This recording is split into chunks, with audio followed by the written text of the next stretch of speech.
Good afternoon. I'm Robert Martinez, and I'll be doing the Cow Eye lab assignment, which is the last lab assignment for this course.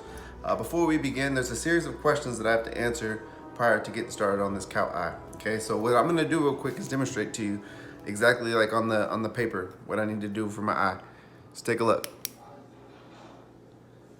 Okay, so what I did was I shined a light to my eye. So to answer question number one says, what happens to the diameter of the right pupil when you briefly shine the flashlight into the right eye?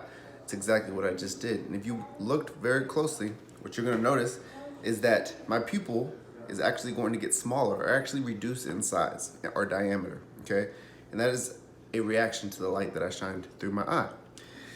We go to question number two.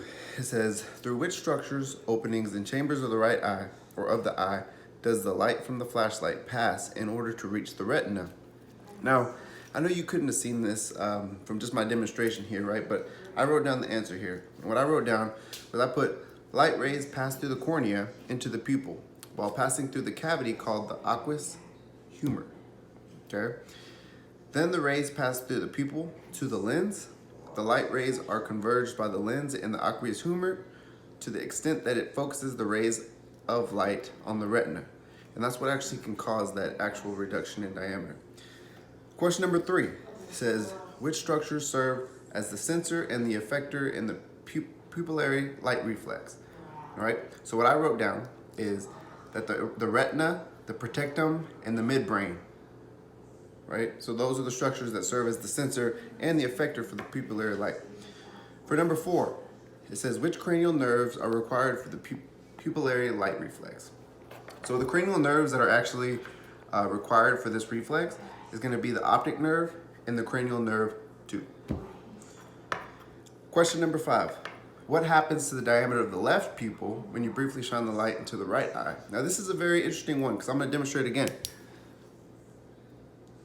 Now I don't know if you saw that, but what actually happens to my left eye, even though I'm flashing the light in my right eye, is that pupil also will decrease in diameter.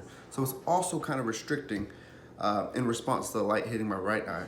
So both eyes, basically what happens is my left eye is trying to compensate and protect itself from the light since my right eye was responding. So they both responded at the same time. All right, so now we're looking at the eyeball. So what I did is I went ahead and kind of cleaned the eyeball up. I dissected the back portion. And what I also did was I detached the cornea. This right here is the cornea. So I went ahead and detached it so I can get a clearer view of what I need to let you all know about, okay? This black portion right here, is actually the iris. So what I did, so you can get a better view of the lens, is I cut the iris, okay? So we can take a deeper look inside, and here we go right here. Here is the lens. Ladies and gentlemen, that is fascinating. This is the lens. I'm pretty excited right now, not gonna lie. If you look at this outer portion where it kind of darkens, this is the sclera. Okay, so the sclera, you have your iris, you have your lens, and you have your cornea, which we've already done. So we went ahead and cut the eyeball open, and what we did was, here's the lens. Okay, so we took that out already. Here's the cornea I already took apart that y'all saw. In here, you'd have the pupil. We open this bad boy up. Right here, we actually have your retina. So you can see it right here as I'm kind of pulling it. That is the retina.